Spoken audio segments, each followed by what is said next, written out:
अथ मंत्रपाठः।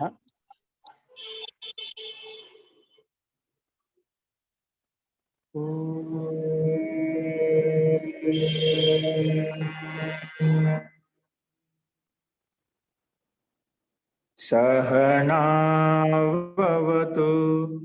सहनौ भुनक्तु सह वीर्यं करवावहै तेजस्विनावधीतमस्तु मा विद्विषावहै। ओम शांति शांति शांति।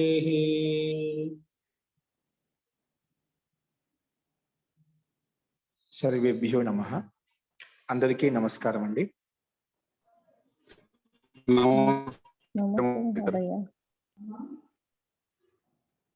మనము సాంఖ్య దర్శనంలో మోక్షకి సిద్ధి అనేది వివేకం చేత ప్రాప్తమవుతుంది అని చెప్పుకున్నాము. తో ఆ వివేకం ఎలా సంపాదించుకోవాలి అంటే మోక్షం కలగాలంటే వివేకం కావాలి. వివేకం ద్వారానే ప్రకృతి పురుషుని యొక్క వివేకం ద్వారా మనకు ముక్తి కలుగుతుంది, మోక్షం కలుగుతుంది చెప్పుకున్నాం. ఆ ముక్తి ఎలా కలుగుతుంది, ఆ ముక్తికి సాధనభూతమైన వివేకం ఎలా కలుగుతుంది అంటే ఆ వివేకం అనేది 3 సాధనల చేత మనకు సిద్ధిస్తుంది. 3 సాధనములు అంటే 3 ప్రమాణాల ద్వారా మనకు 3 ప్రమాణాలు తెలుసుకుంటేనే మోక్షం వస్తుంది అని మనము 87, 88 సూత్రాలు చెప్పుకున్నాము. కానీ ఆ 3 ప్రమాణాలు ఏమిటి అన్నప్పుడు ప్రత్యక్షము, అనుమానము, శబ్ద ప్రమాణము, ఈ 3 ప్రమాణాలు యథార్థంగా తెలుసుకుంటే, ఈ 3 ప్రమాణాలను యథార్థంగా తెలుసుకుంటే ముక్తి కలుగుతుంది, మోక్షం కలుగుతుంది అని చెప్పుకున్నాం. ఇవి వివేకాన్ని సంపాదించుకోవడం కోసము ముఖ్య ఆధారం అని చెప్పుకున్నాము. తో ఆ 3 ప్రమాణాల్లో ప్రమాణం చెప్పుకున్నాము. ఆ ప్రత్యక్ష ప్రమాణానికి పరిభాష మహర్షి కపిల్ ముని ఏం చెప్పారంటే ఇక్కడ యత్ సంబంధ సిద్ధం తదాకారోల్లేకి విజ్ఞానం తత్ ప్రత్యక్షం. ఇక్కడ యత్ సంబంధ సిద్ధం అని చెప్పాడు. యత్ సంబంధ సిద్ధం అంటే ఏది ఏ వస్తువుతో సంబద్ధం అవుతుందో, అంటే ఏ ఇంద్రియాలు ఏ వస్తువు సంబద్ధం అవుతాయో ఆ వస్తువు యొక్క ప్రత్యక్షం అవుతుంది. ఇంద్రియముల ద్వారా ఏ వస్తువుని అయితే మనము ప్రత్యక్షం చేసుకుంటామంటే తదాకారంలోకి దాని ఆకారము, ఆకృతి, స్వరూపము, పరిమాణము ఏదైతే ఉందో అది మొత్తం ఏదైతే విజ్ఞానం మనకు కలుగుతుందో దాని ప్రత్యక్షం అని చెప్పి ఇక్కడ పరిభాష కపిల్ మహర్షి చెప్పారనమాట ప్రత్యక్షానికి. యత్ సంబంధ సిద్ధం ద్వారా ఈ పరిభాష చెప్పారు. చెప్పిన తర్వాత దాంట్లో పూర్వపక్షం ఆక్షేపిస్తున్నా అంటే పూర్వపక్షి సంబంధి ఏదైతే వస్తువుతో సంబద్ధం అవుతుందో ఆ సంబద్ధం ఏదైతే విజ్ఞానం కలుగుతుందో, ఏదైతే జ్ఞానం కలుగుతుందో అదే ప్రత్యక్షము అని పరిభాష చెప్పినప్పుడు దాంట్లో పూర్వపక్షి ఆక్షేపిస్తున్నాడు సిద్ధాంతిని. ఏ ఆక్షేపిస్తున్నా అంటే ఇక్కడ ఈ సూత్రం అనేది పర్యాప్తం కాదు. యత్ సంబద్ధ సిద్ధం అంటున్నాం కదా, అక్కడ మనము ఇంద్రియముల ద్వారా వస్తువుని తెలుసుకున్నప్పుడు ఆ వస్తువు నేత్రేంద్రియముల ద్వారా ఏ వస్తువుతే సంబద్ధం ఏర్పరిచామో ఆ వస్తువు మాత్రం గ్రహించబడుతుంది. అంటే స్థూల వస్తువులు మాత్రమే గ్రహించబడతాయి. స్థూల వస్తువులు కాదు, సూక్ష్మ వస్తువులు చాలా పదార్థాలు ఉన్నాయి కదా, మనసు, బుద్ధి, చిత్తము, అహంకారము, ఆత్మ, పరమాత్మ, ఇవన్నీ సూక్ష్మం. అవి కంటికి మన ఇంద్రియముల ద్వారా నేత్రేంద్రియముల ద్వారా కనిపించవు. మరి ఆ ప్రత్యక్షం ఏమవుతుంది కాబట్టి నువ్వు చెప్పిన పరిభాష ప్రత్యక్షం యొక్క పరిభాష లక్షణం అది పర్యాప్తం కాదు, అది దోషయుక్తమైనది. ఎందుకంటే బాహ్య ప్రత్యక్షముకి మాత్రమే వర్తిస్తుంది. ఆంతరిక ప్రత్యక్షము, సూక్ష్మ విషయాలు, సూక్ష్మ పదార్థాలు ఏవైతే ఉన్నాయో వాటిని ప్రత్యక్షం చేసుకోలేము. కాబట్టి ఇది బాహ్య ప్రత్యక్షానికి మాత్రమే పరిభాష అని పూర్వపక్షి ప్రస్తావించాడు. దానికి సిద్ధాంతి ఏం చెప్పాడంటే యోగినాం అబాహ్య ప్రత్యక్షత్వాత్ నా దోష. లేదండి, ఈ పరిభాష పర్యాప్తము. ఈ లక్షణం అయితే చెప్పాం, ప్రత్యక్ష లక్షణానికి పరిభాష చెప్పాము, అది పర్యాప్తం. ఎందుకంటే అక్కడ యత్ సంబద్ధ సిద్ధం అన్నప్పుడు యోగి జనులు ఎవరైతే ఆంతరిక ప్రత్యక్షం చేసుకుంటారో అది కూడా గ్రహించబడుతుంది. అదేం తీసుకుని యోగిన అబాహ్య ప్రత్యక్షత్వ యోగి జనులు ఎవరైతే ఉన్నారో, సాధక పురుషులు ఎవరుతున్నారో వారు ఇంద్రియములు బాహ్యేంద్రియముల ద్వారా కూడా వస్తు పరిజ్ఞానం తెలుసుకుంటారు. అలాగే ఆంతరిక ఇంద్రియం అంటే బుద్ధి, చిత్త, అహంకారము, ఆత్మ పరమాత్మ విషయాన్ని కూడా ఆంతరిక ప్రత్యక్షం అంటే అంతఃకరణం ద్వారా అది ప్రత్యక్షం చేసుకుంటారు. కాబట్టి అందుకే సంబద్ధ సిద్ధం అంటే ఏది ఏ వస్తువు సంబద్ధం చేస్తాం, అప్పుడు మనసు, బుద్ధి, చిత్త, అహంకారం మీద, ఆత్మ మీద, పరమాత్మ ఏం చేసిన అక్కడ సంబద్ధం అవుతున్నా ఆ ప్రత్యక్షం అవుతుంది. కాబట్టి రెండు తీసుకోబడతాయి. ఆ బాహ్య ప్రత్యక్షం అంటే ఆంతరిక ప్రత్యక్షం కూడా తీసుకోబడుతుంది. కాబట్టి మేము చెప్పిన పరిభాష దోషయుక్తం కాదు, నా దోషయుక్తం కాదు అని చెప్పి నిన్న ఈ సూత్రంలో చెప్పుకున్నాం. ఇంతవరకు చెప్పుకున్నాం. సో పూర్వపక్షి పర్యాప్తం కాదు అన్నప్పుడు లేదు, పర్యాప్తమే. ఇక్కడ అబాహ్య ప్రత్యక్షం అంటే ఆంతరిక ప్రత్యక్షం కూడా తీసుకోబడుతుంది ఆ సూత్రంలో. ఇది సంబద్ధ సిద్ధం అంటే ఎందుకంటే అక్కడ మేము విశేష సామాన్య లక్షణం చెప్పామట, విశేషంగా ఏం చెప్పలేదు అక్కడ. ఇంద్రియై యత్ సంబద్ధ సిద్ధం, ఇంద్రియముల ద్వారా ఏదైతే సంబద్ధం ఏర్పడుతుందో ఆ వస్తువుని గ్రహించబడుతుందో అలా చెప్పలే కదా. ఏ వస్తువు సంబద్ధం ఏర్పడుతుందో ఆ వస్తువు గ్రహించబడుతుంది, దాని యొక్క జ్ఞానం తెలుస్తుందన్నమాట. కాబట్టి ఈ పరిభాషనే పర్యాప్తము అని చెప్పి సిద్ధాంతి నిన్న ప్రస్తావించాడు. ఇంతవరకు చెప్పిన వాటిలో ఇంకేమైనా సందేహం చెప్పండి. మహోదయ, అనిరుద్ధ వృత్తిను విజ్ఞాన భిక్షుగా వాళ్ళ ఉద్దేశం కూడా ఒకసారి చెప్పరా? వాళ్ళ భాష్యం విజ్ఞాన భిక్షు భాష్యం ఏమంటున్నా అంటే ఇది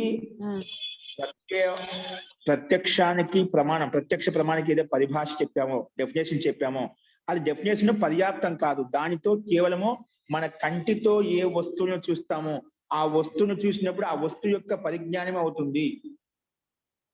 అంటే దానికి మాత్రమే వర్తిస్తుంది ఈ ప్రత్యయ లక్షణ పరిభాష అనేది.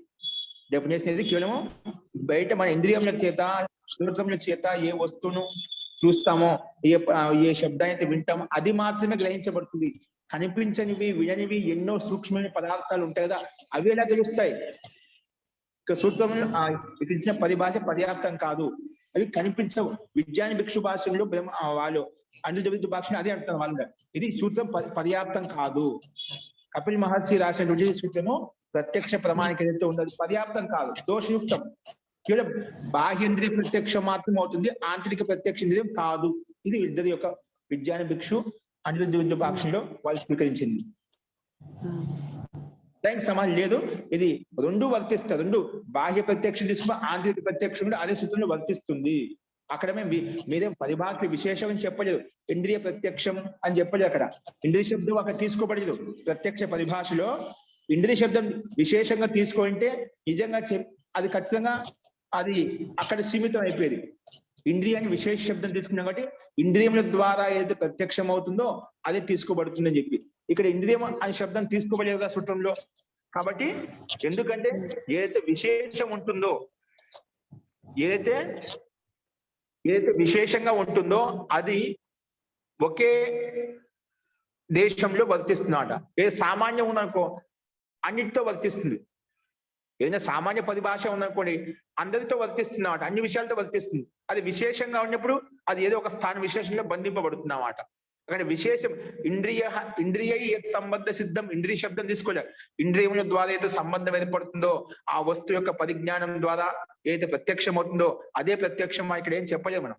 సామాన్య సంబంధ సిద్ధం, ఏదైతే వస్తువు సంబద్ధం అవుతుందో అవి ఏదైనప్పుడు ఆత్మను సంబంధం చేస్తే ఆత్మ తెలుస్తుంది, మనసులో సంబంధం చేస్తే మనసు యొక్క జ్ఞానం తెలుస్తుంది, బుద్ధికి మన మనసు కేంద్రీకరించి బుద్ధి యొక్క జ్ఞానం తెలుస్తుంది. అది సూక్ష్మ పదార్థాలు ఏవైతే ఉన్నాయో ఆత్మ పరమాత్మ కావచ్చు, ఏదైనా కావచ్చు, ఎక్కడ నువ్వు సంబంధం ఏర్పడిచో అక్కడ సంబంధ జ్ఞానం ఏర్పడుతుంది, అది ప్రత్యక్షం అవుతుంది.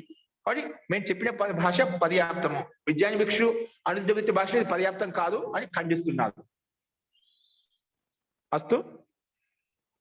ఓకే ఓకే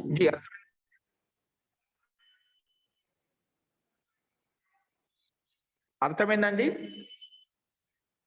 అర్థమైంది మహోదయ. ఓకే అండి. ఇప్పుడు దీనికి సమాధానం చూడండి మళ్ళా. ఇప్పుడు యత్ సంబంధ సిద్ధం తదాకారోల్లేకి విజ్ఞానం తత్ ప్రత్యక్షం. ఇది ప్రత్యక్ష పరిభాష, ప్రత్యక్షంగా ప్రామాణిక పరిభాష కపిల్ ముని చెప్పారు అనమాట.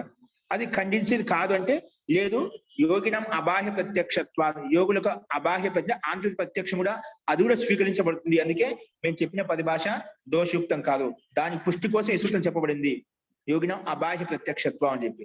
ఇప్పుడు అదే సూత్రం ప్రత్యక్ష ప్రమాణం కరెక్ట్, మేము చెప్పిన పరిభాష కరెక్ట్ అని చెప్పడం కోసం ఇంకొక ప్రమాణంగా ఇంకోటి దానికి పుష్టి పూర్వక దాన్ని బలపూర్వకం చెప్పడం కోసం ఇప్పుడు 91వ సూత్రం చూడండి. పునశ్చ అని చెప్పి అదే విషయాన్ని ప్రత్యక్ష ప్రమాణం యొక్క పరిభాష ఏది చెప్పామో దాన్ని బలపరచడం కోసము ఈ నెక్స్ట్ 91వ సూత్రం కూడా చూడండి. పునశ్చ లీన వస్తు లబ్ధాతిశయ సంబంధాత్ అదోషః.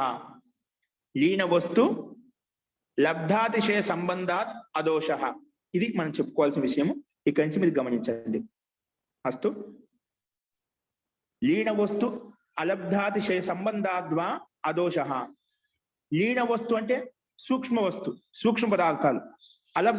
లీన వస్తు లబ్ధాతిశయ సంబంధాత్, అత్యంత సంబద్ధం కావడం వల్ల, యుక్తం కావడం వల్ల, అత్యంత సన్నికర్షం కావడం వల్ల, కాబట్టి అది కూడా ప్రత్యక్షమవుతుంది. కాబట్టి అదోషః, ఇది కూడా దోష ప్రసక్తి కాదు. ఎందుకంటే సూక్ష్మ పదార్థాలు ఏవైతే ఉన్నాయో ఆ పదార్థాలను కూడా ఇవి గ్రహించబడతాయి అని చెప్పి ఇక్కడ ఈ సూత్రంలో పుష్టి కోసం, పైన చెప్పిన ప్రత్యక్ష ప్రమాణ పుష్టి కోసం ఈ సూత్రం చెప్పబడింది.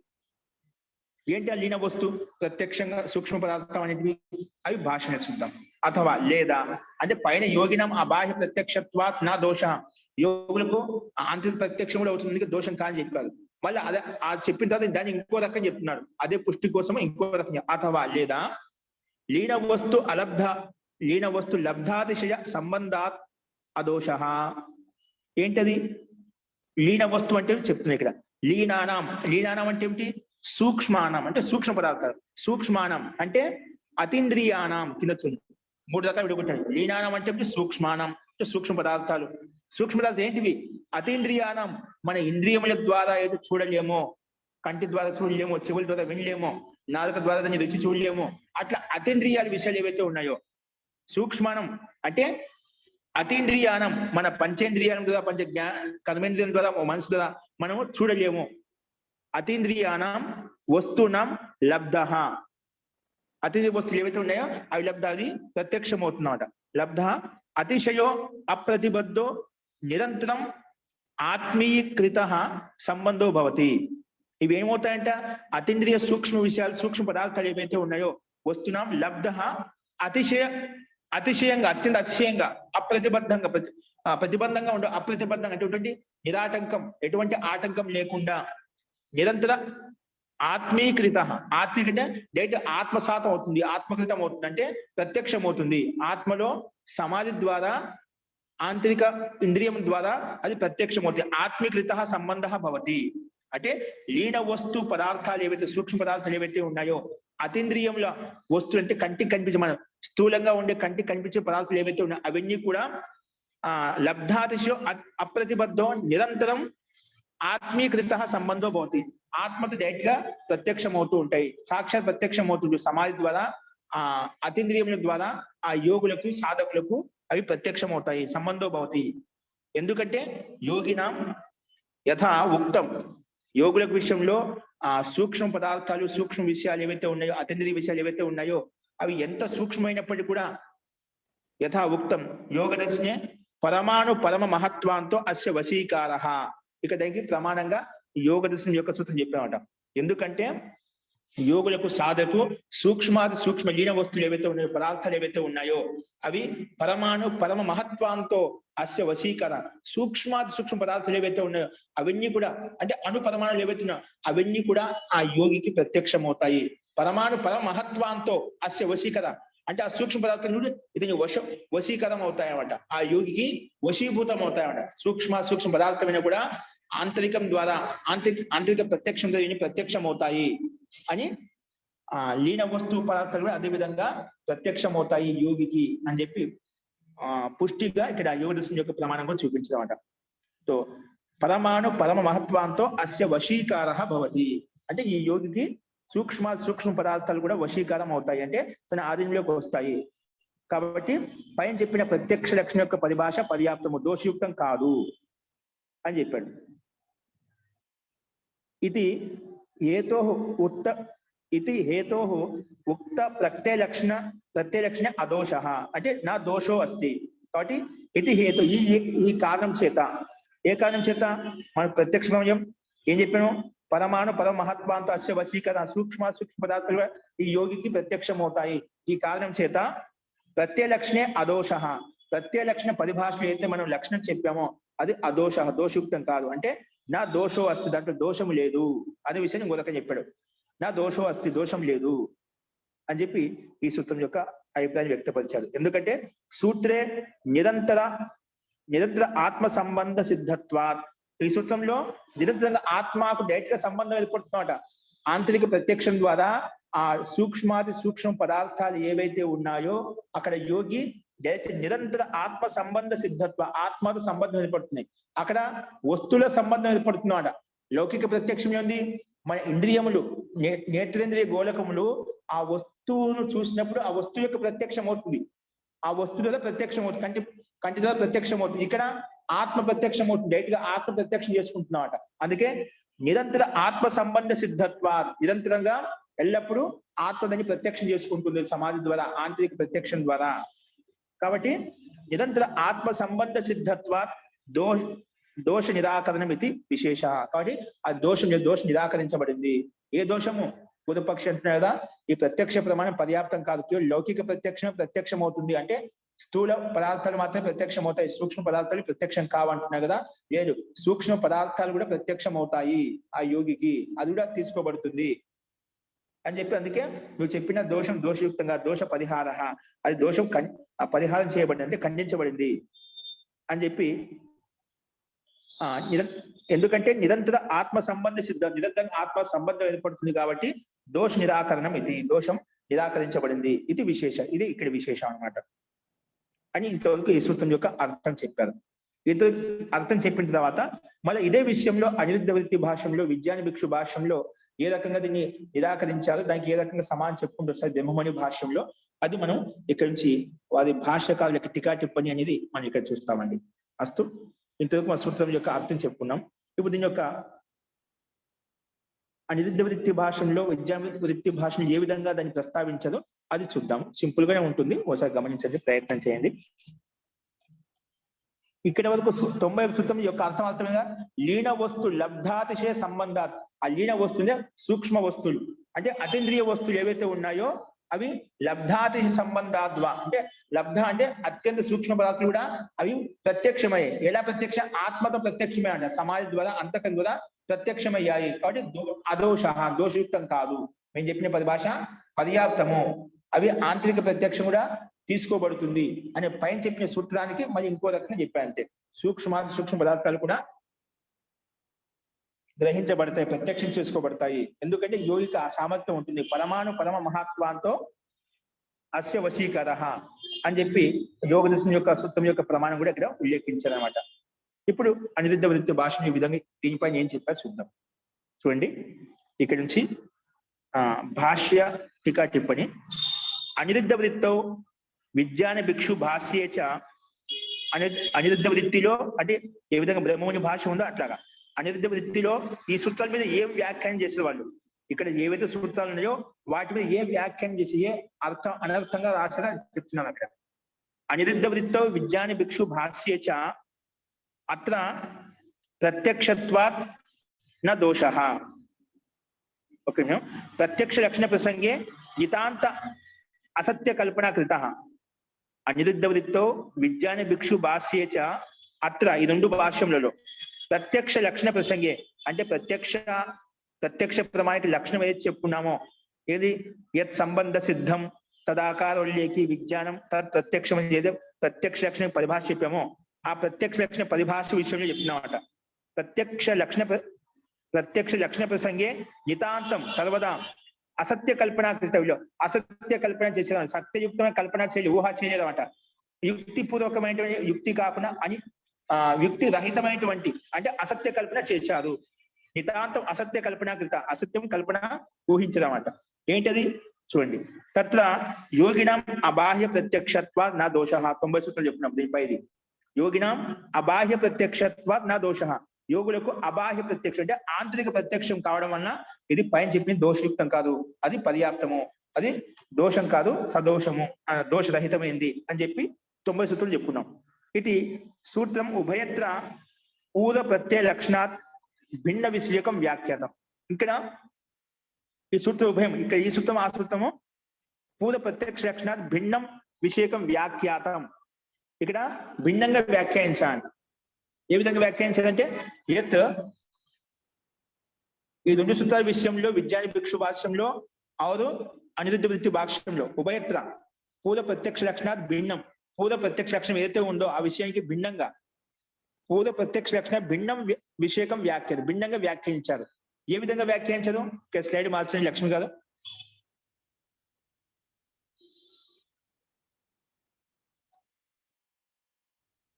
ఇక్కడ భిన్నంగా వ్యాఖ్యానించారు. స్లైడ్ మార్చండి.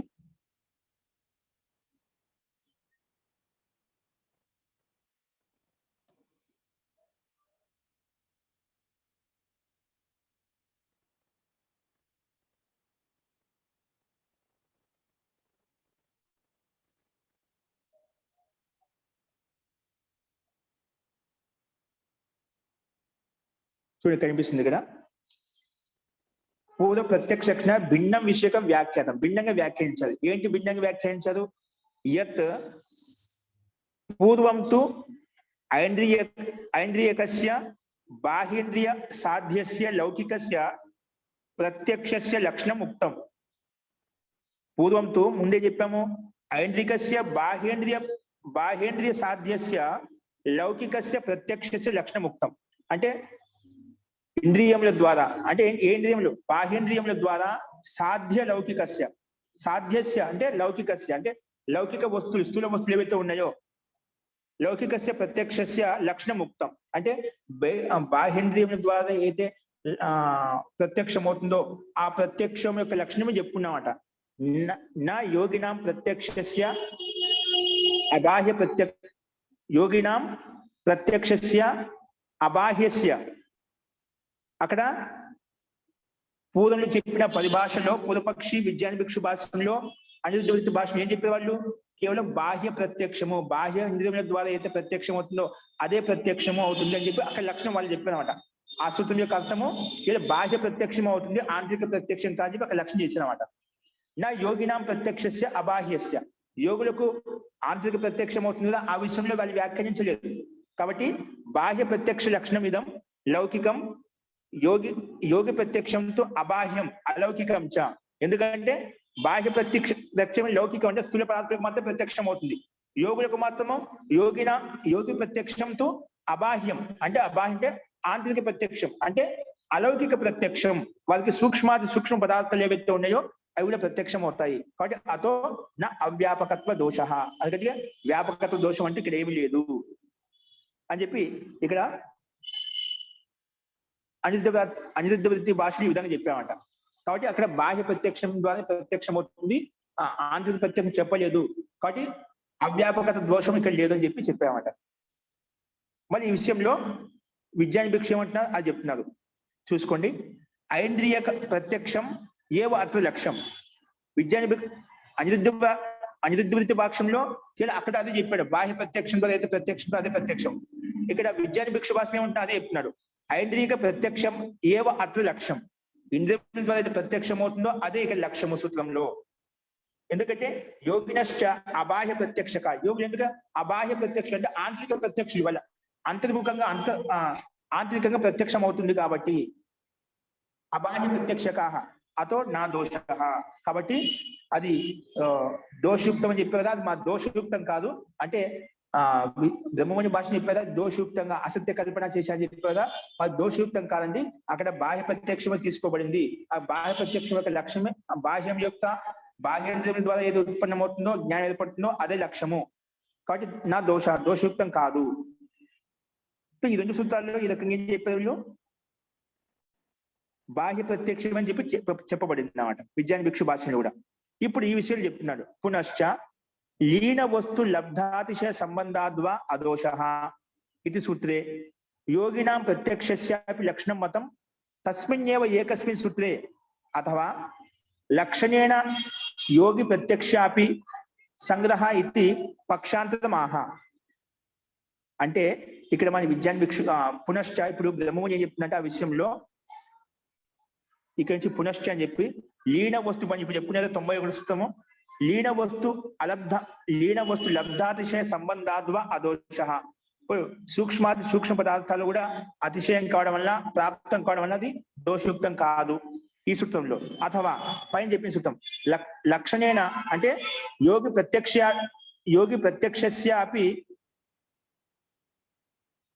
ప్రత్యక్షస్యాపి సంగ్రహ ఇది పక్షాంతరమాహ. ఇప్పుడు యోగిక ఆంతరిక ప్రత్యక్షం కూడా అవుతుంది అని చెప్పి వేరే విధంగా దీన్ని ఇక్కడ చెప్పామంట. లీన వస్తు లబ్ధాది సంబంధాద్వా అదోష.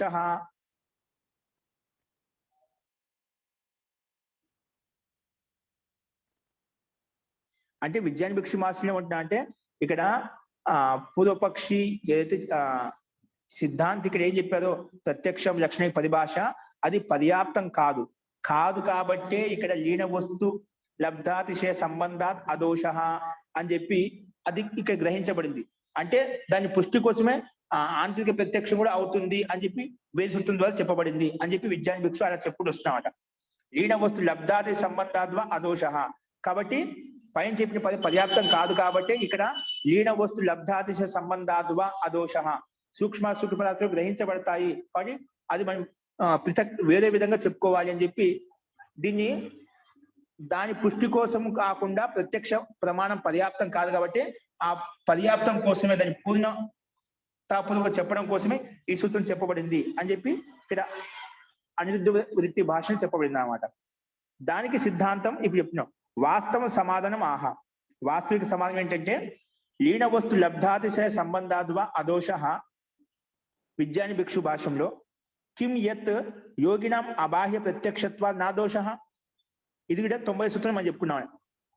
అంటే యోగులకు ఆంతరిక ప్రత్యక్షం అవుతుంది కానీ దోషయుక్తం కాదు. తథా లీన వస్తు లబ్ధాతిశయ సంబంధాద్వా అదోష ఇది సూత్రద్వయం పూర్వోక్తస్య యత్ సంబంధ సిద్ధం తదాకార ఉల్లేఖి విజ్ఞానం తత్ప్రత్యక్షం ఇది సూత్రస్య వ్యాఖ్యానభూతం సాంఖ్యాకారాత్ భిన్నస్య కస్యచిత్ వ్యాఖ్యాకారస్య వచనం యత్ యోగినాం అబాహ్య ప్రత్యక్షత్వా నా దోషః ఇది సూత్రాత్ అసంతోషం ప్రాప్య పునర్వాస్తవికం సమాధానం ఆహ. అంటే ఇక్కడ ఏం చెప్తున్నా అంటే యోగినం అబాహ్య ప్రత్యక్షత్వ నా దోష 90 సూత్రంలో, లీన వస్తు లబ్ధాతిశయ సంబంధాద్వా అదోష ఈ 90 సూత్రంలో 99 సూత్రాల్లో సూత్రద్వయం పూర్వోక్తస్య ముందే చెప్పినాం యత్ సంబంధ సిద్ధం అని పరిభాష చెప్పాం కదా. తదాకార ఉల్లేఖి విజ్ఞానం తత్ ప్రత్యక్షం అని చెప్పి ఆ ప్రత్యక్ష విషయం చెప్తున్నాడు. ఏం చెప్తా అంటే ఇది ఈ 2 సూత్రాల్లో సాంఖ్యాకారులు కాకుండా వేరే వాళ్ళు దీన్ని వ్యాఖ్యానం చేశారు. ఇది సాంఖ్యాకారుల యొక్క పరిభాష కాదు, సూత్రం కాదు అని చెప్పి విజ్ఞాని భిక్షు అది అనిరుద్ధ భాషను చెప్తున్నామట. ఇవి ఇది సూత్ర వ్యాఖ్యాన భూతం సూత్రకార సాంఖ్యాకార భిన్నస్య. సాంఖ్యాకారుల కంటే భిన్న అంటే కపిల మహర్షి కంటే భిన్నమైన వాళ్ళు. సాంఖ్యాకార భిన్నస్య కస్యచిత్ వ్యాఖ్యాకారస్య వచనం. ఇవి 2 వచనాలు మహర్షి కపిల మునిజిగా కావు, ఇవి వేరే వాళ్ళు దీన్ని వ్యాఖ్యాకారులు వ్యాఖ్యానించారు అని చెప్పి ఈ రకం చెప్తున్న విజ్ఞాని భిక్షు భాషలో అనిరుద్ధ భాష్యంలో. అందుకే అలా చెప్పారు కాబట్టి అది సంతోషజనకం లేదు కాబట్టి అసంతోషం ప్రాప్య పునః వాస్తవిక సమాధానం ఆహా అని చెప్పి ఇవి వేరే వ్యాఖ్యాకారులు ఆ రకం చెప్పారు కాబట్టి అది సంతుష్టి లేదు కాబట్టి ఇది ప్రత్యక్ష పరిభాషకి పర్యాప్తం కాదు కాబట్టి పునర్వాస్తవికం సమాధానం ఆహా. వాస్తవికంగా సమాధానం ఏదైతే ఉండాలో ఆ సమాధానం ఏం చెప్పారంటే లీన వస్తు లబ్ధాతిశయ సంబంధాద్వా అదోష ఇది వచనం పునఃస్థాపయతి. అందుకే విజ్ఞాన భిక్షు అనిరుద్ధ వృత్తికారులు ఏమంటున్నా అంటే ఇక్కడ పర్యాప్తం కాదు, ఇది సాంఖ్యాకారులు కాకుండా వేరే ఆచార్యుల యొక్క వచనము. అందుకే ప్రత్యక్ష పరిభాషం పర్యాప్తం కాదు కాబట్టి ఇక్కడ ఈ సూత్రంలో లీన వస్తు లబ్ధాతిశయ సంబంధాత్వ అదోష అని చెప్పి సూత్రం చెప్పాల్సి వచ్చింది కపిల్ మహర్షి మునిజికో అని చెప్పి ఇక్కడ విజ్ఞాన భిక్షు అనిరుద్ధ వృత్తికారులు చెప్తున్నారు అనమాట. వాస్తవిక సమానం ఇది అని చెప్పి అందుకే వచనం పునఃస్థాపయతి ఆ వచనం తీసుకొచ్చి పెట్టారు.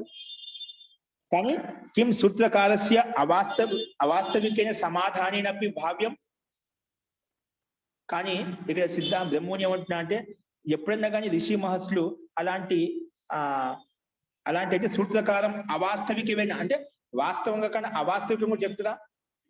సూత్రకారులు ఎప్పుడు కూడా అవాస్తవికంగా ఎప్పుడు కూడా చెప్పదు. సూత్రకారులు అవాస్తవిక సమాధానినపి భావ్యం ఎలాగలా చెప్పగలుగుతుందా? కాబట్టి నా ఏష శిష్టాచార యా సమాచారో వా. శిష్ట పురుషులు ఆప్త పురుషులు ఎవరైతే ఉన్నారో వాళ్ళు అవాస్తవికమైన సమాధానం ఇలా ఎప్పుడు చెప్పదు.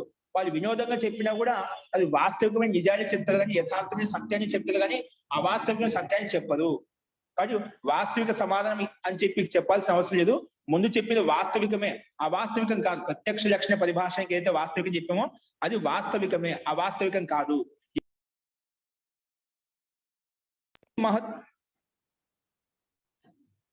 ఋషి మహర్షులు కూడా ఎప్పుడు కూడా అవాస్తవికం వాళ్ళు చెప్పరు.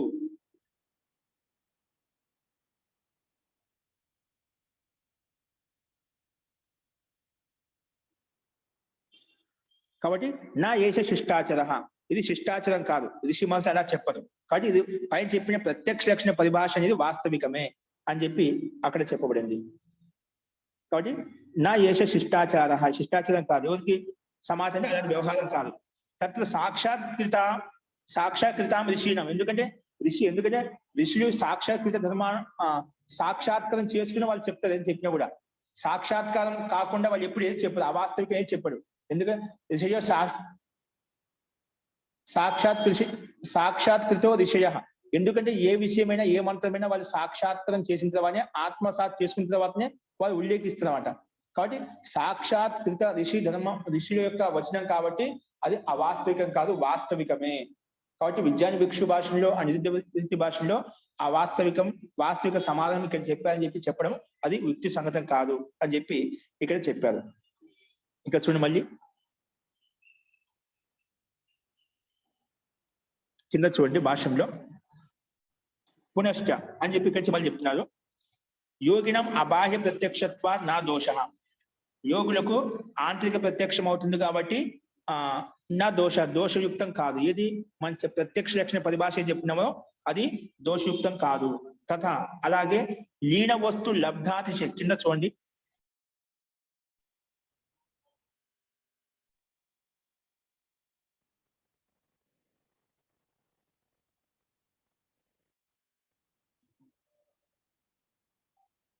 ఇక్కడ గమనించండి, మీకు క్లారిటీ కనిపిస్తుంది చూడండి. ఇప్పుడు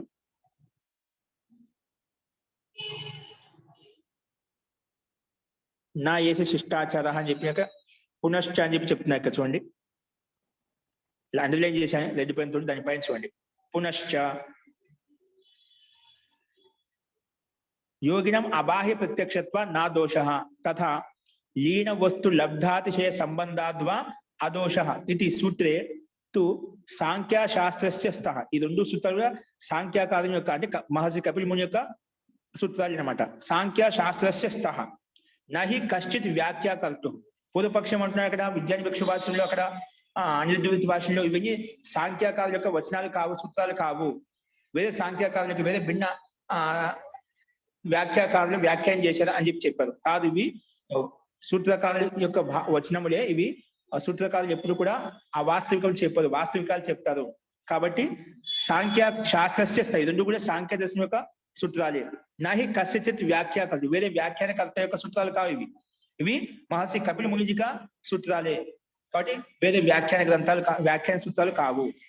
తస్మాత్ అనిరుద్ధ వృత్తో విజ్ఞాన భిక్షు భాష్యేచ ఏషో ప్రసంగ అనవబుద్ధ్య అన్యథా వ్యాఖ్యత. అయితే అనిరుద్ధ వృత్తి భాష్యంలో విజ్ఞాన భిక్షు భాష్యంలో ఏషో ప్రసంగ, ఈ ప్రసంగం అనేది ఈ ప్రకరణం అనేది అనవబుద్ధ్య అంటే అర్థం చేసుకోకుండా, బుద్ధి ద్వారా అనవబుద్ధ్య అర్థం చేసుకోకుండా అన్యథా వ్యాఖ్యత వేరే విధంగా వ్యాఖ్యానించారు.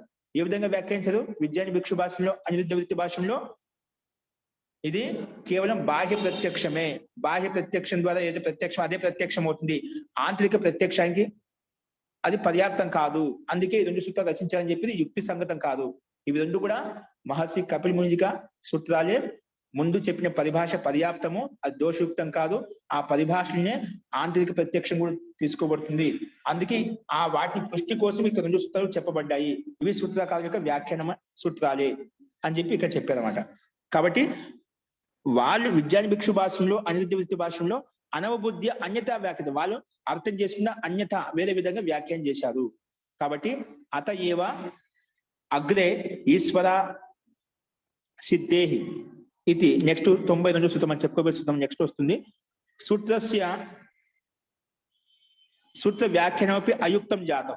అందుకే వీళ్ళు విజ్ఞాన భిక్షు భాష్యంలో ఏ విధంగా ప్రస్తుతం విజ్ఞాన భిక్షు భాష్యంలో అనిరుద్ధ వృత్తి భాష్యంలో బై ప్రత్యక్ష లక్షణాన్ని పరిభాష ఏదైతే చెప్పామో అది కేవలం బాహ్య ప్రత్యక్షమే అని స్వీకరించామనుకోండి, కేవలం బాహ్య ప్రత్యక్షమే స్వీకరించామనుకోండి, ఈశ్వర అసిద్ధే ఆ సూత్రం యొక్క ఏదైతే చెప్పారు మహర్షి కపిల్ ముని యొక్క సూత్రము ఈశ్వర అసిద్ధే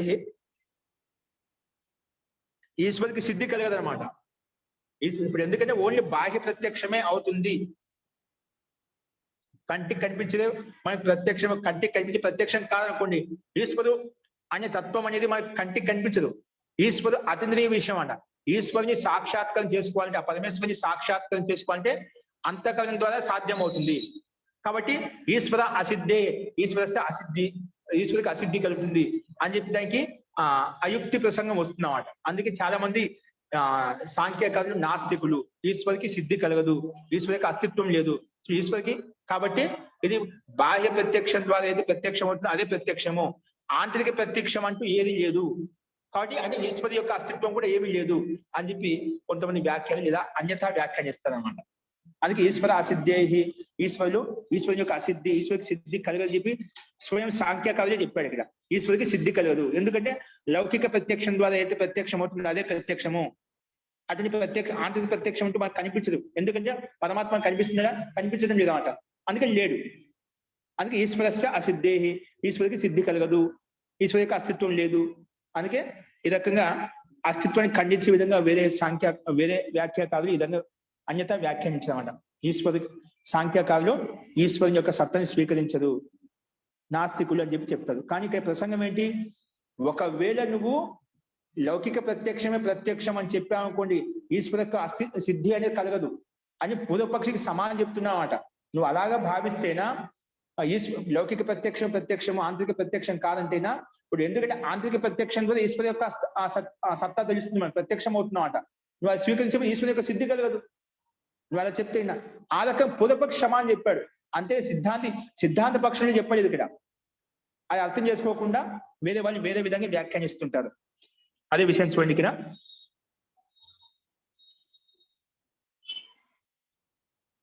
అతయేవ అగ్రే అంటే ముందు వచ్చే సూత్రం ఈశ్వర అసిద్ధే ఇది సూత్రస్య వ్యాఖ్యానం అయుక్తం జాత. అందుకే ఆ సూత్రం అయుక్తం అయిపోతున్నాడు, యుక్తి సంగతం కాదన్నమాట. ఈ రకంగా స్వీకరిస్తూ ఒకవేళ నువ్వు లౌకిక ప్రత్యక్షమే ప్రత్యక్షము, స్థూలంగా కనిపించే ప్రత్యక్షము అంటే ఈశ్వరస్య అసిద్ధి కూడా అది అయుక్తం అయిపోతుంది. కాబట్టి వస్తుతః ఈశ్వర సాధనాయ ఏవ యోగినం అబాహ్య ప్రత్యక్షత్వ నా దోష. వస్తుతః వాస్తవం అంటే ఈశ్వరుని సాక్షాత్కారం చేసుకోవడం కోసమే, ప్రత్యక్ష దర్శనం చేసుకోవడం కోసమే ఈశ్వర సాధన ఏవ యోగినం అబాహ్య ప్రత్యక్షత్వ. యోగులకు ఆంతరిక ప్రత్యక్షం అవుతుంది. యోగులకు ఆ ఈశ్వర సిద్ధి కోసమే ఆంతరిక ప్రత్యక్షం కదా ఈశ్వరికి అస్తిత్వం కలుగుతుంది, అంటే ప్రత్యక్షం అవుతుంది.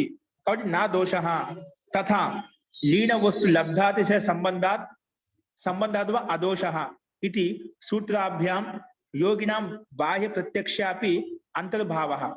ఈ రెండు సూత్రాల ద్వారా యోగులకు కలిగిన ఆంతరిక ప్రత్యక్షం కూడా తీసుకోబడుతుంది. ఈ రెండు సూత్రముల ద్వారా ఏది 91 సూత్రంలో యోగినం అబాహ్య ప్రత్యక్షత్వ నా దోష లీన వస్తు లబ్ధాతిశయ సంబంధాద్వ అదోష ఇది సూత్రాభ్యాం యోగినం బాహ్య ప్రత్యక్షస్య యోగినం అబాహ్య ప్రత్యక్షస్య అంటే ఆంతరిక ప్రత్యక్షస్య ప్రత్యక్ష అంతర్భావ అంటే పూర్వ ప్రత్యక్ష లక్షణ స్యాత్ ఇది కృత్వా. అంటే పూర్వ ప్రత్యక్షంలో ఏది చెప్పామో అక్కడ ఆ సూత్రంలో ఇది కూడా అంతర్భావం అవుతుంది. ఏది అబాహ్య ప్రత్యక్షం అంటే ఆంతరిక ప్రత్యక్షం, యోగులకు కలిగేటువంటి ఆంతరిక ప్రత్యక్షం కూడా అక్కడ తీసుకోబడుతుంది. పూర్వ ప్రత్యక్ష లక్షణ స్యాత్ ఇది కృత్వా యత్ సంబంధ సిద్ధం తదాకారోల్లేఖి విజ్ఞానం తత్ ప్రత్యక్షం.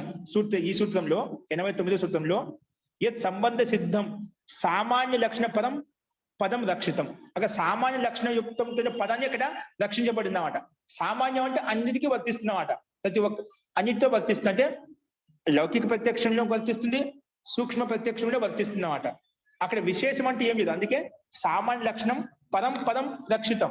అక్కడ పదమైన ఉత్కృష్ట పదాన్ని అక్కడ చెప్పబడింది, సామాన్య శబ్దం చెప్పబడింది అన్నమాట. అంటే యత్ సంబంధ సిద్ధం, ఏది సంబంధం అవుతుంది, ఆత్మ సంబంధం అంటే ఆత్మ ప్రత్యక్షం, లౌకిక వస్తువు సంబంధం ఎందుకు, లౌకిక ప్రత్యక్షం అవుతుందన్నమాట. కాబట్టి సామాన్యం చెప్పామాట అక్కడ. కాబట్టి సామాన్య లక్షణ పదం పదం రక్షితం. యత్ ఏంటంటే ఐంద్రిక ప్రత్యక్షేణ ఈశ్వరస్య సిద్ధిది నా భవతి. ఎందుకంటే అక్కడ సామాన్య లక్షణం చెప్పాం, విశేష లక్షణం చెప్పలేదు. విశేష లక్షణం అంటే ఇంద్రియై యత్ సంబంధ సిద్ధం, ఇంద్రియముల ద్వారా అయితే ప్రత్యక్షం అవుతుందో, ఏది సంబంధం ఏర్పడుతుందో అదే ప్రత్యక్షము. అలాగా విశిష్టమైన పరిభాష చెప్పాలి అక్కడ మేము. సూత్రంలో 89వ సూత్రంలో ఇంద్రియై అనే శబ్దాన్ని అక్కడ కలపలేదు. యత్ సంబంధ సిద్ధం అనే శబ్దంతో ఇంద్రియ శబ్దం యాడ్ చేయలేదు, అక్కడ అక్కడ కలపలేదు, అక్కడ విశేషంగా చెప్పలేదు, సామాన్యంగా చెప్పాం. యత్ సంబంధ సిద్ధం, ఏది సంబంధం ఏర్పడుతుందో, ఏ తత్వంతో సంబంధం ఏర్పడుతుందో ఆ ప్రత్యక్షం అవుతుంది, అదే పరిభాష చెప్పాం. కాబట్టి యత ఐంద్రిక ప్రత్యక్షేణ ఈశ్వరస్య సిద్ధి నా భవతి.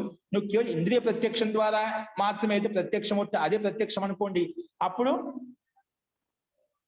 ఈశ్వర సిద్ధి కలగదన్నమాట. ఈశ్వరస్య సిద్ధి నా భవతి, ఈశ్వరకి సిద్ధి కలగదు.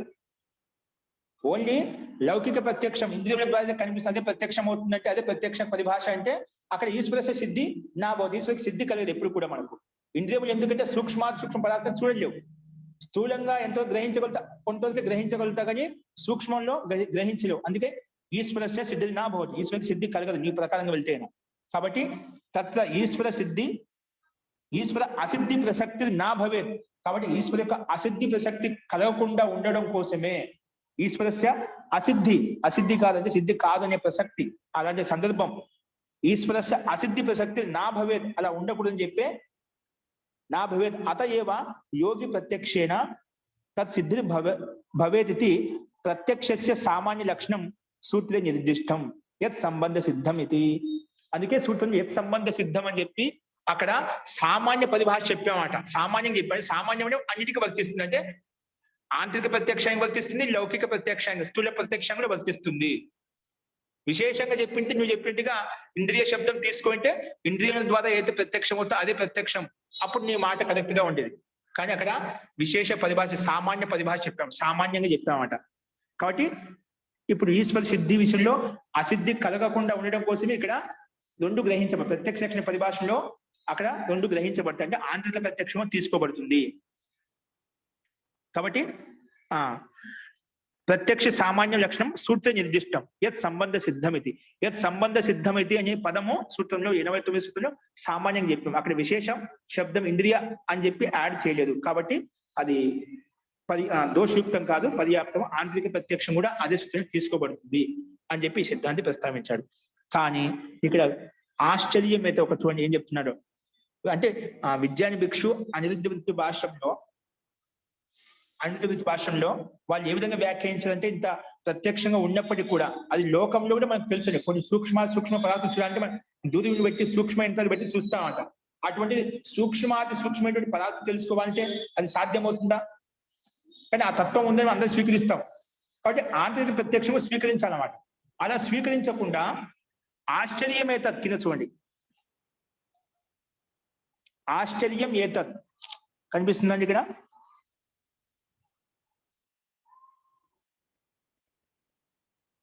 కింద లాస్ట్ లో 3వ లైన్, కింద నుంచి 3వ లైన్.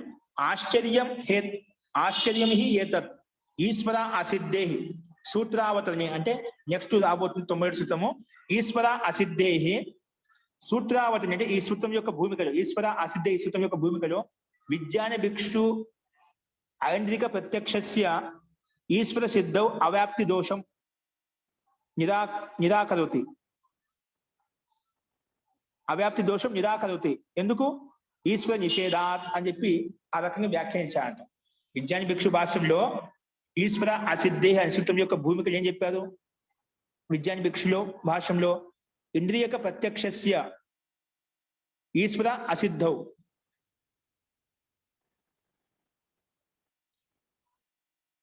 సూత్రావతరణే విజ్ఞాన భిక్షు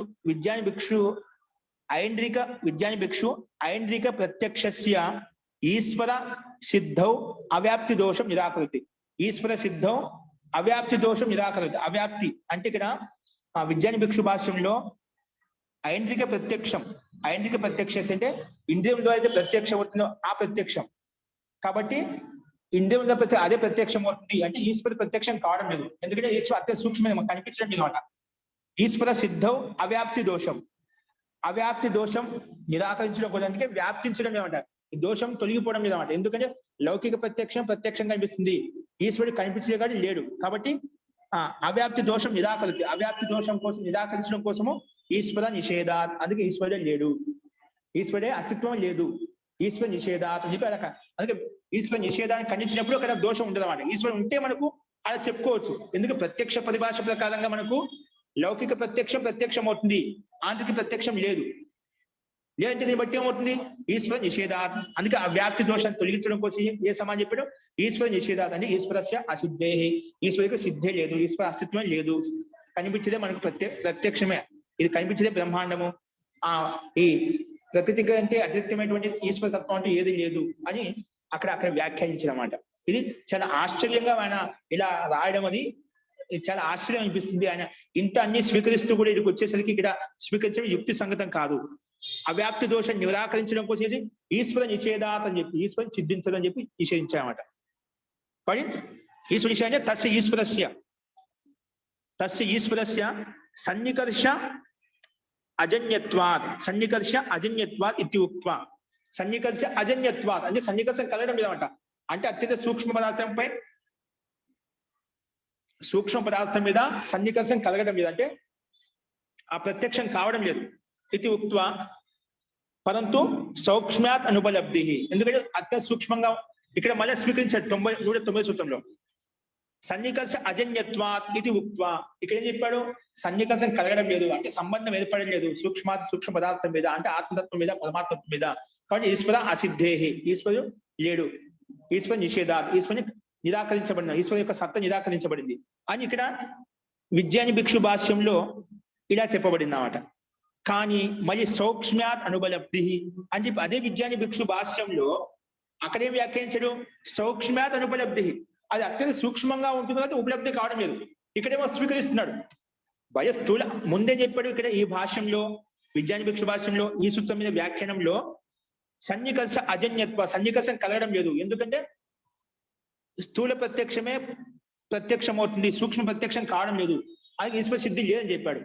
109వ సూత్రంలోకి వచ్చేసరికి సూక్ష్మాత్ అనుపలబ్ధి, అత్యంత సూక్ష్మంగా ఉంటుంది కాబట్టి ఉపలబ్ధం కావడం లేదు. సరే సూక్ష్మంగా కానీ ఏదైనా కానీ ఇక్కడ ఈశ్వరుని యొక్క సత్తా స్వీకరించాడా? ఇక్కడేమో స్వీకరించాడు, ఇక్కడ ఇప్పుడు చెప్పిన ప్రకృతి సూత్రంలో అక్కడ స్వీకరించడం లేదు.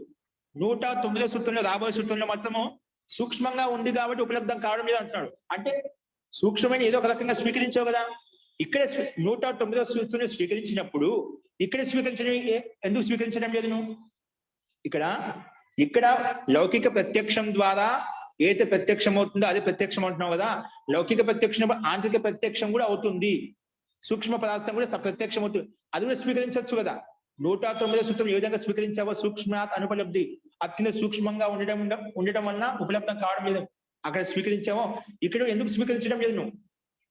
చాలా ఆశ్చర్యం అవుతుంది, చాలా నువ్వు ఆశ్చర్యంగా దీనికి వ్యాఖ్యానం చేశావు అని చెప్పి ఇక్కడ సిద్ధాంతం చెప్తాడు. చూడండి, పరంతు సౌక్ష్మ్యాత్ అనుపలబ్ధి సూత్రే అక్కడ ఏం చెప్పాడు విజ్ఞాన భిక్షు భాష్యంలో? యోగజ ధర్మస్య చ ఉత్తేజకతయా ప్రకృతి పురుషాదినాం ప్రత్యక్ష ప్రమా భవతి. అక్కడ అవుతుందంట మళ్ళీ యోగజ ధర్మస్య అంటే యోగం ద్వారా, సమాధి ద్వారా, అంటే ధ్యానం ద్వారా, యోగ సాధన ద్వారా యోగజ ధర్మం దాన్ని అంటే దాని ధర్మం అని చెప్పామంట. యోగ సమాధి ద్వారా ఏదో ధర్మం ఏర్పడుతుందో, ఏ సంస్కారం ఏర్పడుతుందో, యోగ ధర్మస్య చ ఉత్తేజకతయా ప్రకృతి పురుషాదినం ప్రత్యక్ష ప్రమా భవతి. ప్రత్యక్ష ప్రమా అంటే జ్ఞాన ప్రమా అంటే మేము చెప్తుంది కదా, జ్ఞానం కలుగుతున్నమాట. ఏది? ప్రకృతి పురుష యొక్క ప్రత్యక్ష ప్రమా భవతి అంటే ప్రత్యక్షం యొక్క విజ్ఞానం కలుగుతుంది, అంటే విశేష జ్ఞానం కలుగుతుంది. ఎలా కలుగుతుంది? యోగజ ధర్మస్య, యోగ ధర్మం ద్వారా అంటే అంతఃకరణం ద్వారా, అంటే సమాధి ద్వారా ప్రకృతి పురుష యొక్క ప్రత్యక్షం అవుతుంది అని విజ్ఞాన భిక్షు భాషలో అక్కడ తీసుకున్నాడు, అక్కడ స్వీకరిస్తున్నాడు. ప్రత్యక్షంగా యోగ ధర్మం ద్వారా అది ప్రత్యక్షం అవుతుంది చెప్పి, ఇక్కడ ఈ భాషలో మాత్రము ప్రత్యక్షం కాదు, అందుకే ఈశ్వర అసిద్ధి, ఈశ్వరు యొక్క సత్తా లేదు. కాబట్టి ఇలా అన్యతా వ్యాఖ్యానం చేశామట. కాబట్టి ఆశ్చర్యమైతే ఇలా ఎలా కనిపించిందో ఆ విజ్ఞాన భిక్షు భాషలో అది చాలా ఆశ్చర్యయుక్తంగా ఆయన చేశాడు. అది యుక్తి సంగత కదా, అన్యతా పరికల్పన చేశాడు. ఒక చోట ఒక రకంగా స్వీకరిస్తున్నాడు, ఇక్కడేమో స్వీకరించడం, అక్కడ స్వీకరించినప్పుడు ఇక్కడ స్వీకరించడం నీకేమైంది, ఇక్కడ స్వీకరించవచ్చు కదా. కాబట్టి ఇప్పుడు ఇలా అక్కడేమో ప్రకృతి పురుషుడికి ప్రత్యక్షం అవుతుంది అని చెప్పి విజ్ఞాన భిక్షు భాషను స్వీకరించాడు, ఇక్కడ స్వీకరించలేదు. కాబట్టి యద్యేవం, ఇప్పుడు బ్రహ్మముని భాషను చెప్తున్నామట. యది ఏవం, ఒకవేళ అలా అయితే తది ఈశ్వర విషయే ప్రత్యక్ష అవ్యాప్తి పరిహారం వ్యర్థ. యది ఏవం తది ఈశ్వర విషయే ప్రత్యక్షస్య అవ్యాప్తి పరిహారం. నువ్వు ప్రత్యక్షానికి నువ్వు ఇక్కడ ఖండించావు కదా, అది వ్యర్థం. నువ్వు ఇక్కడేమో స్వీకరించావు, ఎక్కడ యోగజ ధర్మస్య చ ఉత్తేజకతయా ప్రకృతి పురుషాధీనం ప్రత్యక్ష ప్రమాభవతి అని చెప్పి నువ్వే స్వీకరించావు. కానీ ఇక్కడ తది ఈశ్వర విషయ ప్రత్యక్షస్య అవ్యాప్తి పరిహార వ్యర్థ. నువ్వు ఈశ్వరు యొక్క సత్తా లేదు, ఈశ్వరు ఆంతరిక ప్రత్యక్షం తీసుకోబడదు అని చెప్పి ఏదో ఖండిస్తున్నావో అది వ్యర్థంగా ఖండించావు. అక్కడ వ్యర్థ, అక్కడ వ్యాప్తి పరిహారం వ్యర్థ. యత తస్యాపి యోగజ ధర్మేణ ప్రత్యక్షత సంభవతి. నువ్వు ఇక్కడైతే యోగ ధర్మం ద్వారా అంటే సమాయ ద్వారా ఆంతరిక ప్రత్యక్షం ద్వారా ప్రత్యక్షం అవుతుంది అంటున్నావు, ఇక్కడేమో నువ్వు ఖండిస్తున్నావు. అది వ్యర్థ పరిహారము, వ్యర్థ దోషాలోపము. అక్కడ అవ్యాప్తి దోష పరిహారం ఏం చెప్పావో అది వ్యర్థంగా ఖండించావు నువ్వు. అది అక్కడ స్వీకరించకుండా ఇక్కడ స్వీకరిస్తున్నావు. అక్కడ ఎందుకు ఇక్కడ స్వీకరించకుండా ఉండాల్సి, నీ మతం ఒకటే స్థాపించాలి కదా, ఇది కూడా స్వీకరిస్తున్నావు. కాబట్టి వ్యర్థ పరిహారం, అక్కడ ఏదో పరిహారం చేసావు, నిరాకరించావు. ఈశ్వర నిషేధ, ఈశ్వర యొక్క నిషేధం ఉండటం వలన, ఈశ్వర సత్తా లేకపోవడం వలన, ఈశ్వర అసిద్ధి అని చెప్పి అక్కడ వ్యాఖ్యానం ఏదైనా తప్పుగా చెప్పావో అది వ్యర్థంగా ఖండించావు. నువ్వు ఉంటే ఒకే మాట మీద ఉండాలి. ఇక్కడికి వచ్చేమో ప్రకృతి పురుషార్థం ప్రత్యక్ష ప్రమాభవతి అంటున్నావు. ఎలాగా? యోగజ ధర్మం ద్వారా, అంటే యోగజ అంటే యోగ సమాధి ద్వారా ప్రత్యక్షం అవుతుంది అని చెప్పి. కాబట్టి యది ఏవం తదిహి ఈశ్వర విషయ ప్రత్యక్షస్య అవ్యాప్తి పరిహార, ఈ విధంగా ఈశ్వర నిషేధాన్ని చెప్పి ఖండించావో అది వ్యర్థంగా నువ్వు ఖండించావు, అది అనర్థకము. యత, ఎందుకంటే తస్యాపి యోగజ ధర్మైన ప్రత్యక్షత సంభవతి. ఎందుకంటే అక్కడ కూడా యోగ ధర్మం మేము చెప్పేది సూక్ష్మంగా ఉంది కాబట్టి యోగి అబాహ్య ప్రత్యక్షం అంటే ఆంతరిక ప్రత్యక్షం ద్వారా అది సంభవిస్తుంది, ఈశ్వరు యొక్క సత్తా సిద్ధిస్తుంది అని చెప్తున్నాం.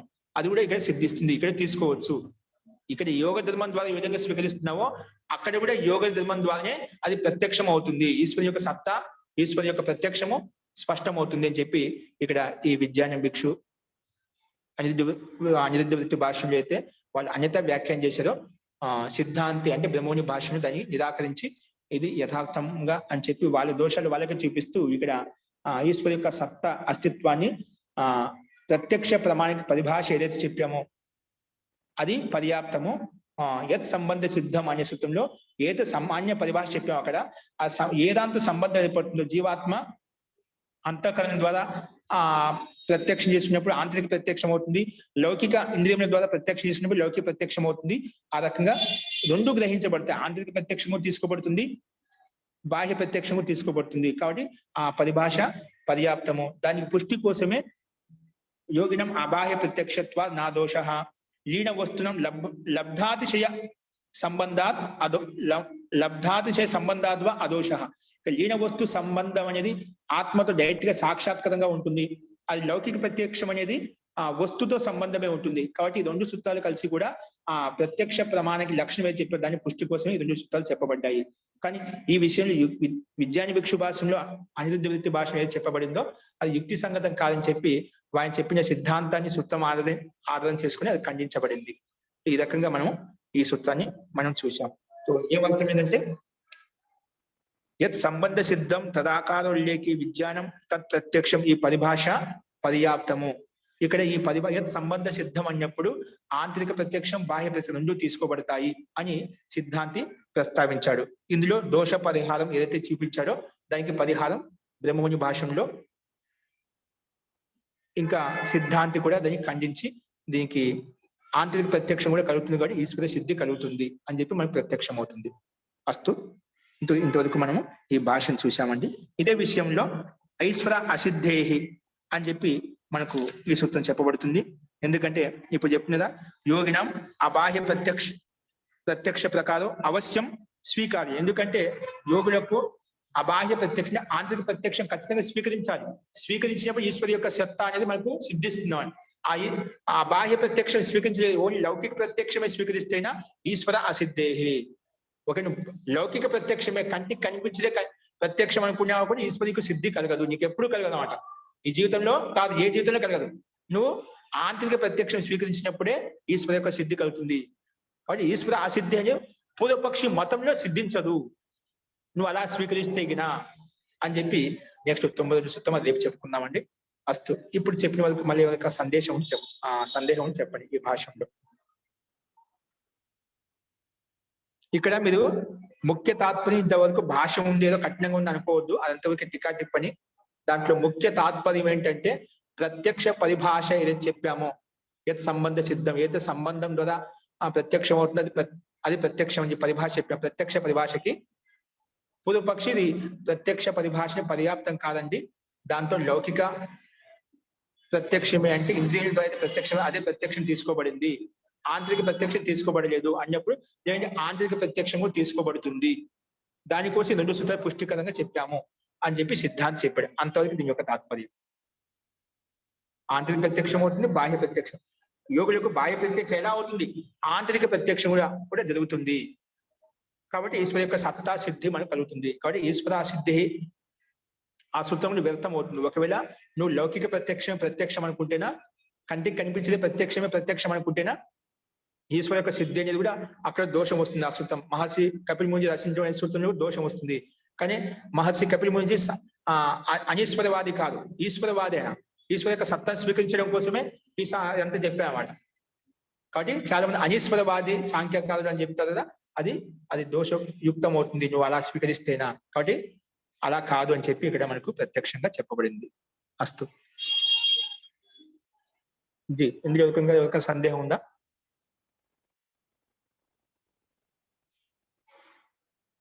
ఓకే అండి. సో నెక్స్ట్ అనేది మనం రేపు చూద్దామండి. అది మనకు రేపు నుంచి మనకు ఇంకా ఇదిగా సింపుల్ గా ఉంటుంది మనకు ఈ భాష నుంచి.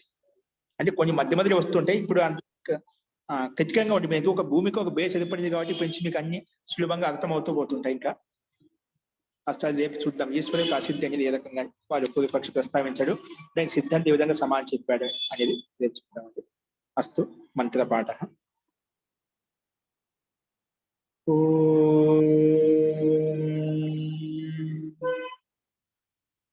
సర్వే భవంతు సుఖినః, సర్వే సంతు నిరా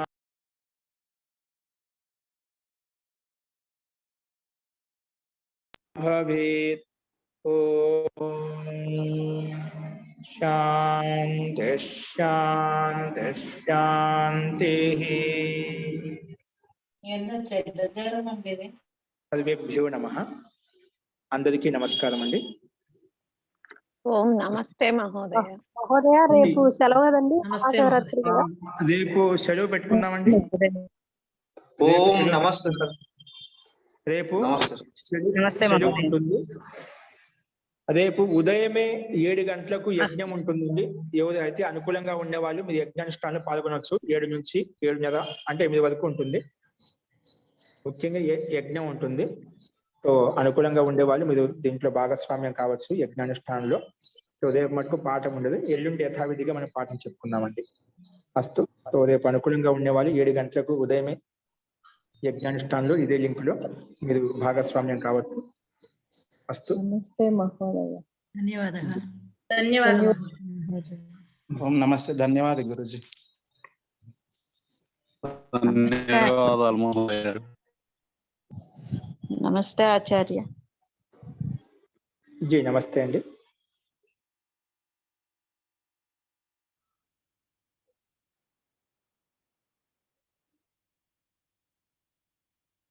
అస్తు. సర్వేభ్యో నమః. పునర్మిలామః.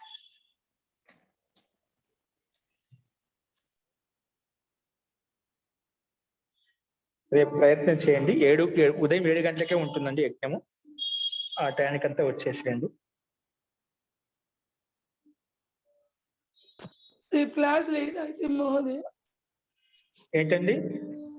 రేపు క్లాస్ లేదా అండి? రేపు క్లాస్ లేదండి. రేపు క్లాస్ లేదు, ఎల్లుండి యథావిధిగా ఉంటుంది. వస్తుంది. ధన్యవాదాలు. ధన్యవాదం మహోదయ. ఓకే అండి.